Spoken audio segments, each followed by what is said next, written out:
जय माता की सभी संगत को। आज का वीडियो जो है बहुत ही खास होने वाला है, क्योंकि किसी भाई ने सवाल किया है कि जो सैयद हैं, पीर हैं, वो माता काली के साथ हिंदू धर्म में कैसे पूजित हो गए, जबकि माँ काली तो पहले आई थी और पीर फकीर सैयद बाद में हुए, तो माता के साथ वो कैसे पूजे जाते हैं। और दूसरी बात ये कि मुसलमान लोग माता काली को क्यों पूजते हैं, जबकि वो हिंदू धर्म से, सनातन धर्म से लिंक नहीं करते।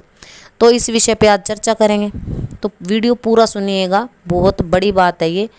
देखिए, जो हमारे बड़े बुजुर्ग हुआ करते थे पहले समय में, जब उनके जीवन में कोई दुख आया होगा, या तो उनका वंश ना चला हो, या कोई हारी बीमारी उनकी आ गई हो, या कोई कार्य ऐसा अड़ गया हो कि उनके जो देवी देवताओं को उनको ज्ञान नहीं था। हो सकता है उस समय में उनके पास कोई ज्ञानी पंडित ना रहा हो जो उनको हिंदू देवी देवताओं का ज्ञान करवाता कि कैसे पूजना चाहिए, कैसे नहीं।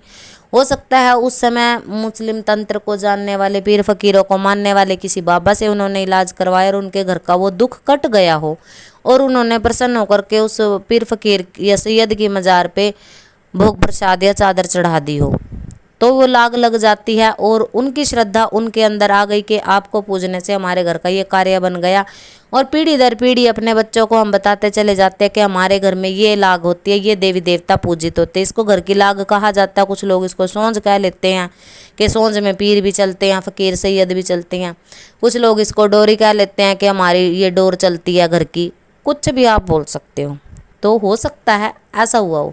अब बात करते हैं कि मुस्लिम समाज में माता काली क्यों पूजी जाती है। देखिए, सनातन धर्म जो है, इसमें बहुत सारे कर्म होते हैं, षड कर्म होते हैं।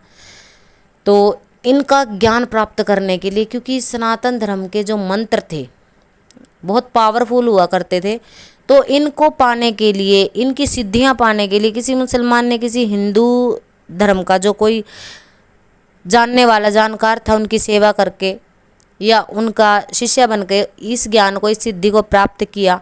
क्यों? क्योंकि हिंदू धर्म हमेशा से ही बेहतर रहा है, और उनकी शक्तियों से, उनके चमत्कार से वो प्रभावित हुए और माता काली को पूजने लग गए। देखिए, भारत एक धर्मनिरपेक्ष राज्य है।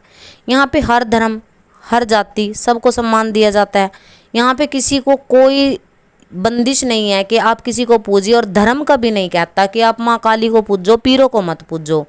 और कभी किसी शास्त्र में ये नहीं लिखा है मेरे हिसाब से तो कि भाई पीरों को पूजने से माता काली नाराज हो जाएगी, सैयद को पूजने से नारायण नाराज हो जाएंगे, अष्टलक्ष्मी नाराज हो जाएगी, कुबेर धन के देवता जो है वो नाराज हो जाएंगे, अष्टलक्ष्मी आप पे कृपा नहीं करेगी, आप गरीब इसलिए हो कि आप सैयद पूजते हो, पीर पूजते हो। और कुछ लोग ये भी बोल देते हैं कि पीर आपको धन देंगे, लक्ष्मी धन देगी, आप लक्ष्मी को पूजिए। अब भगवान नारायण तुलसी दल से प्रसन्न होते हैं, और उनके बगल में आप पीरों की या फिर किसी सैयद की फ़ोटो रख देते हो जो जिन्होंने गौ मांस, गौ जो रक्त पिया है।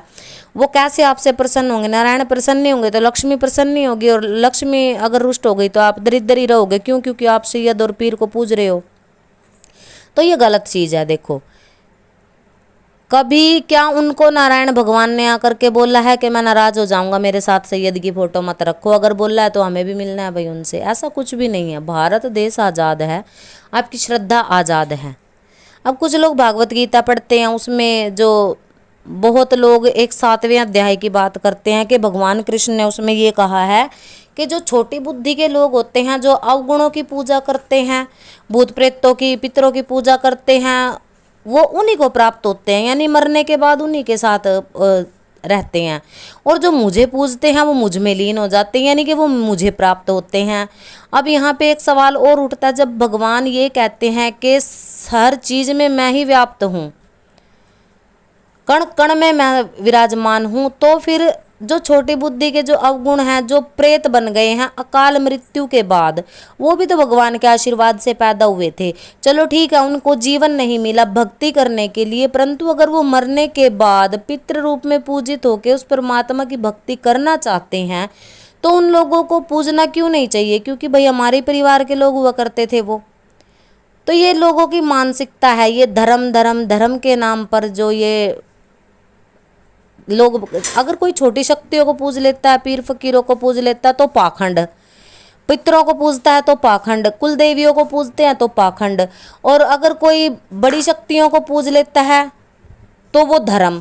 देखिए जो बड़े लेवल पे अपना काम शुरू से ही शुरू कर रहा है कि मैं तो भागवत गीता की कथा करता हूँ, मैं तो कथाकार हूँ बड़े लेवल पे, यानी कि एक शुद्ध आचरण के साथ वो बैठ गया है कथा करने के लिए, क्योंकि सबको पता है अभी भगवान की कथा बाचेगा।